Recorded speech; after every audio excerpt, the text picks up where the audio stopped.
win big in 20. I think if we don't get Trump back in 20, right? It's a big problem. Remember, the reason we saved the country in 16, and I've never been in a campaign office in my life, not even at a congressional district. The reason we won, because we were the island of misfit tools, right? It was a grab bag of stuff, was no doubt divine providence, right? and it literally saved the country. And here's why it saved the country: just the judges alone, right?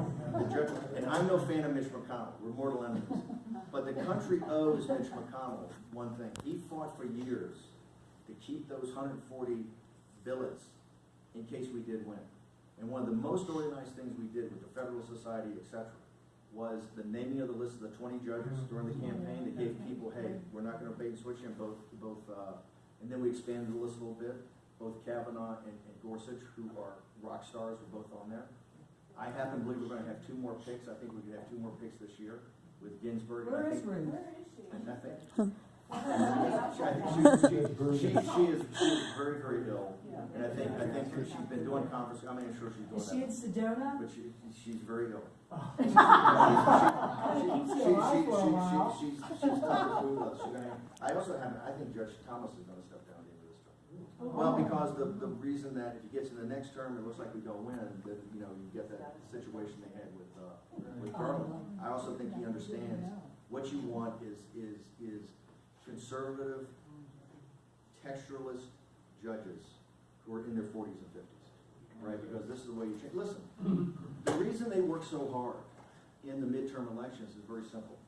The progressive left understands and embraces something that the Republican establishment and the Republican donor class do not. And that's Donald Trump's a transformative president and historic figure. Okay? They know that he's going to be in their lives 20, 30, and 40 years from now. And it's just not the judges, it's the whole deconstruction of the administrative state. What you guys don't see that's right under the White House counsel's office and Stephen Miller's group, there's so much going on under the hood into the federal registry of kind of deconstructing these cabinet offices and these alphabet agencies that literally have become a 4th branch of government, this administrative state that the founders never had in mind. In fact, we're adamantly opposed to it. There's heroic work going on every day at the White House counsel's office, etc. That's the kind of work that's got to keep going, and that's why Trump, in the Trump election, because if we had lost to Clinton, remember, they were going to have the House, the Senate, the executive branch, the courts. It was over the next 20 or 30 years. I don't want to take more time here. Oh, I just have one really quick question. Regarding the last election and the, the Electoral College. There's been, like, an accord with other states that are trying to circumvent that. And so, and so, is that legal?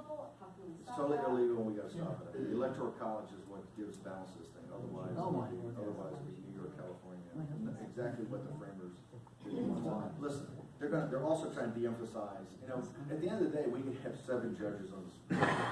They're going out of their way now to how to get stuff not even up to the Supreme Court. The whole administrative state, this 4th branch of government, the progressives did this to make themselves election-proof. Because in the administrative state, they have their own courts. They have their kind of own executive branch. They almost had their own legislative.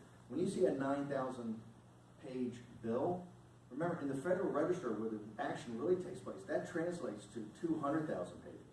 They run the government in that Federal Register. That's where all the lobbyists are. That's where the swamp exists. That's where the day-to-day combat of government. And that's what Trump's White House counsel, Don McGahn and these guys were geniuses about how to go in and start to deconstruct it. That's the libertarian, that is what the thinking of guys like Ron Paul and Rand Paul and all the great libertarian thinkers have focused on this thing called the administrative state, which is the 4th branch of government that's just, and the progressives were smart. They wanted to make something that was election-proof. That even if you lost, you still had it embedded that you could do it. That's the work, and that's why Trump, I think, saved the country. But victory begets victory. Remember, just because you win one election, look at Brexit. They don't come and wave a wand and say, this is terrific, here's the keys, do what you want. The same with Trump. You got to win election after election after election. And that's why this morning, you know how that happens? And I've seen this from the Tea Party and at the Trump campaign. Trump campaign all came down to rooms like this. This is how the progressive left beats us. It's not the TV ads, it's not that stuff. It's organized people who believe in authentic candidates and big ideas. and prepared to give up their time, their Saturday mornings from 10 to noon to do this, and then to get their friends involved. If you start to get your friends back engaged in this, we build this grassroots effort, we're going to win. We've got the candidate, we've got the ideas, we've got the economy. I think we've got the ties of history. I spent a lot of my time in Europe and Latin America. You have Salvini, you have Orban, you have Bolsonaro, right?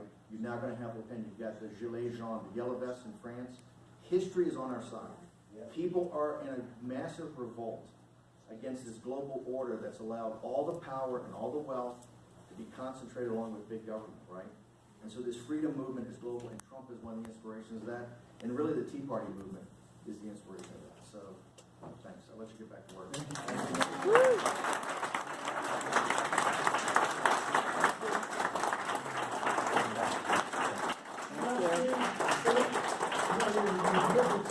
Said it best, and I agree with it. I'm so thankful that we have you, an unabashed, totally patriotic, unapologetic American who gets up every day and busts his ass for this nation. Thank you.